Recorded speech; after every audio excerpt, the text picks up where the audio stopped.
Скопје утринава повторно се најде на листата на топ 3 најзагадени градови во светот, а според мерењата на апликацијата IQ Air, покрај во Скопје големо загадување има и во Кочани, Кавадарци, Куманово, но и во Гостивар, за каде од денеска почнаа да важат мерките и препораките против загадувањето на воздухот, кои владата вчера ги усвои за Скопје, Кавадарци, Кичево и Струмица. Татјана Стојановска од граѓанското здружение Го сакам водно за телевизија 24 вели оти главниот проблем со загадувањето е што годинава се скратени буџетските средства за борбата против аерозагадувањето. Ние не можеме да кажеме се бориме против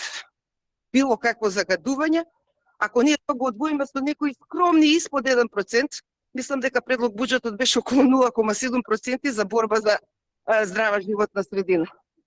Тие треба да се примарни во секој буџет. На сметка на загадениот воздух кој го дишат граѓаните, продолжија и препокувањата на власта и опозицијата. Според ВМРО ДПМН, власта во последните 7 години не инвестирала доволно во животната средина, додека од СДСМ обвинуваат оти опозицијата за 14 месеци градска власт во Скопје не придонела со ништо за да се заштити здравјето на граѓаните. Препораките и мерките против загадувањето, кои беа донесени вчера, а денеска беа проширени за уште еден град, се однесуваат на тоа да се ослободат од работа хронично болните, да се реорганизира работното време за лицата кои работат на отворено, да не се организираат спортски надпревари и други културни манифестации на отворено, општините да ја намалат до 50% употребата на службените возила, а се препорачува и ограничување на работата на градежните објекти до престанок на важење на препораките и мерките.